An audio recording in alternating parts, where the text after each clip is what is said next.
Speaker sir, ఈ సభలో సోదరుడు మా సహచరుడు హైదరాబాద్ నగర పార్టీ అధ్యక్షులు గోపీనాథ్ గారికి సంతాప తీర్మానం ప్రవేశపెట్టాల్సి వస్తుందని చెప్పి మేము కలలో కూడా అనుకోలేదు. ఎందుకంటే వారు జీవించున్నంత కాలం కూడా ఎన్నడూ తనకు అనారోగ్యం వచ్చిందని కానీ అది కూడా ఇంత తీవ్రంగా ఉందని కానీ ఎన్నడూ ఎక్కడ కూడా చెప్పుకోలేదు, ఎవరికి కూడా పంచుకోలేదు అధ్యక్ష.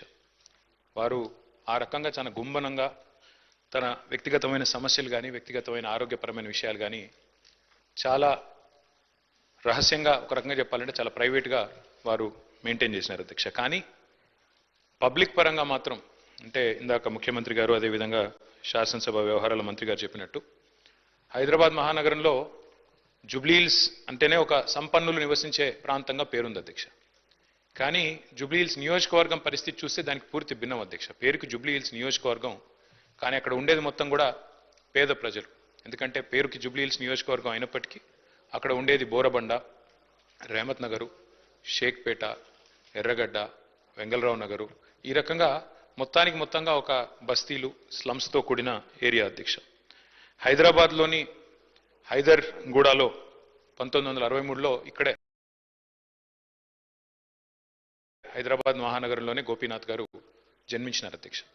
తర్వాత వారు ఇక్కడే చదువుకుని ఇక్కడే మరి ఉస్మానియాలో డిగ్రీ కూడా చేసి తర్వాత ఎన్టీ రామారావు గారికి వీర అభిమానిగా తెలుగుదేశం పార్టీ స్థాపించిన తర్వాత వారు రాజకీయాల్లో అడుగుపెట్టినారు.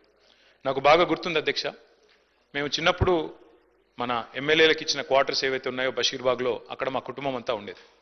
పెద్దలు కేసీఆర్ గారు ఆనాడు శాసనసభ్యుడిగా ఉన్నప్పుడు మొట్టమొదటిసారి 85లో న్యూ ఎమ్మెల్యే క్వార్టర్స్లో నివాసం ఉండేది అధ్యక్ష. మేము కూడా అక్కడే ఉండేది. అక్కడ నుంచి బయటకు వచ్చి ప్రస్తుతం ఉన్న సెక్రటేరియట్ ముందుగా ఇప్పుడు ఎక్కడైతే అమరజ్యోతి ఉన్నదో అక్కడ మాకు ఎప్పుడో కటౌట్ కనబడేది అధ్యక్ష. మొట్టమొదటి కటౌట్ బహుశా చాలా మంది హైదరాబాద్లో చూసింది అదే అయి ఉంటుంది. ఎన్టీ రామారావు గారి నిలువెత్తు కటౌట్ పెట్టి కృష్ణుడి రూపంలో, రాముడి రూపంలో పెట్టి కింద రాసి ఉండేది అధ్యక్ష, మాగంటి గోపీనాథ్ అని చెప్పి రాసి ఉండేది. ఒక రకంగా చెప్పాలంటే హైదరాబాద్లో ఈ కటౌట్స్ కల్చర్ కానీ, రకంగా చెప్పాలంటే ఆనాడు తెలుగుదేశం పార్టీ అధికారంలో ఉన్నప్పుడు ఈ రకంగా మరి ఒక పర్మనెంట్గా ఒక కటౌట్ తనకంటూ ఏర్పాటు చేసుకున్న నాయకుడు మాగంటి గోపీనాథ్ గారు. వారు చాలా క్రియాశీలంగా ఉండేది అధ్యక్ష రాజకీయాలు. చిన్న స్థాయి నుంచి కూడా మరి మొదటి నుంచి కూడా చాలా క్రియాశీలంగా విద్యార్థి దశ నుంచి కూడా రాజకీయాల్లో ఉన్నారు. తెలుగు యువతలో పనిచేశారు. ఒక పార్టీ, ఒక నాయకుడిని నమ్ముకుంటే చివరిదాకా వారు ఒకసారి ఎన్టీ రామారావు గారి నాయకత్వంలో నడిచారు. తర్వాత తెలుగుదేశం పార్టీ ఇక్కడ నుంచి మాయమైన తర్వాత వారు కేసీఆర్ గారితో కలిసి మరి కష్టం వచ్చినా నష్టం వచ్చినా మరి 2 సార్లు కేసీఆర్ గారి నాయకత్వంలో ఎమ్మెల్యేగా గెలిచి, మొదటిసారి ఎన్టీ రామారావు గారి పార్టీ తెలుగుదేశం పార్టీలో 14లో ఆనాడు మరి గెలిచి తర్వాత మరి టీఆర్ఎస్ నుండి కూడా 2 సార్లు ఎమ్మెల్యే అయినారు అధ్యక్ష. ముఖ్యమంత్రి గారు చెప్పినట్టు హ్యాట్రిక్ కొట్టడం ఎమ్మెల్యేలకు అంత సులువు కాదు అధ్యక్ష. గోపీనాథ్ గారి గురించి ఒక మాట చెప్పాలంటే అధ్యక్ష, వారు చనిపోయిన రోజు నేను హరీష్ రావు గారు ఇద్దరం ఏఐజీ హాస్పిటల్ నుండి బయలుదేరి వాళ్ళ ఇంటి దగ్గరికి వెళ్ళి కొన్ని ఏర్పాట్లు చేద్దామని ముందు పోయినాం అధ్యక్ష. ఆ రోజు నిజంగా ఆశ్చర్యం అనిపించింది మాకు. చెప్తారు అధ్యక్ష, మన హైదరాబాద్లో సామెత చెప్తారు, ఊపర్ షేర్వాణి అందరు పరేషాని అని. అక్కడ పోయిన తర్వాత నేను హరీష్ రావు గారు నిజంగా ఆశ్చర్యానికి లోనేను. గోపీనాథ్ గారు ఉండే ఇల్లు ఒక మాదాపూర్ ఆ ప్రాంతంలో చాలా చిన్న ఇల్లు అధ్యక్ష.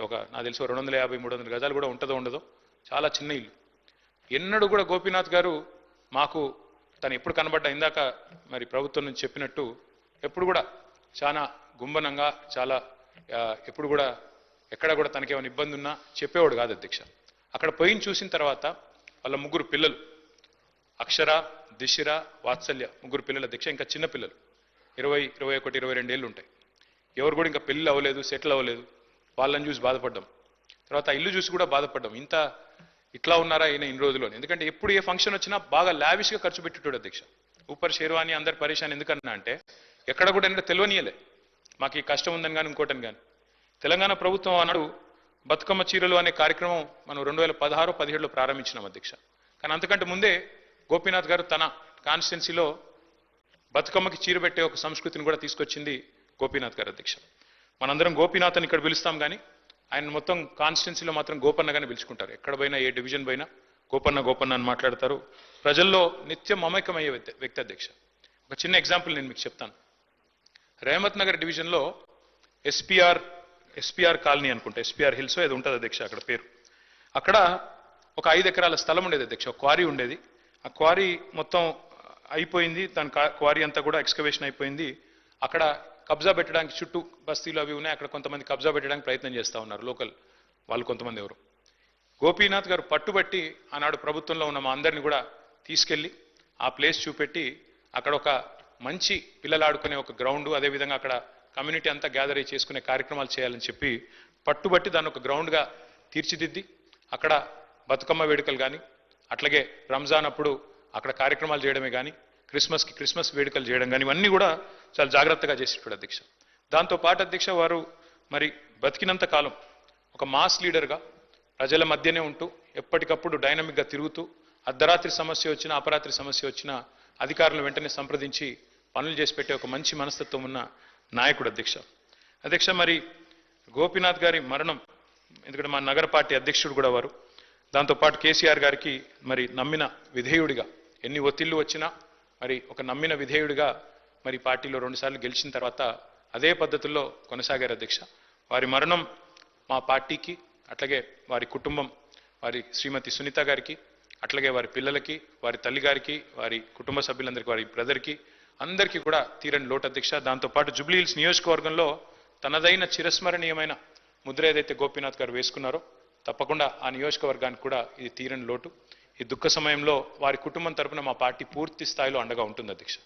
పార్టీ కుటుంబాన్ని గతంలో కూడా ఎట్లా అయితే వివిధ మా సహచరులు మరణించినప్పుడు ఆ కుటుంబాలకు అండగా నిలబడ్డామో, ఎట్లయితే గట్టిగా ఆ కుటుంబాన్ని కాపాడుకున్నామో, అట్లాగే మాగంటి గోపీనాథ్ గారి కుటుంబం కూడా మరి పూర్తి స్థాయిలో గోపన్న లేకపోయినా వారి కుటుంబాన్ని సంపూర్ణంగా ఆదుకునే బాధ్యత, పూర్తి స్థాయిలో వారిని చూసుకునే బాధ్యత మా పార్టీ తీసుకుంటుంది.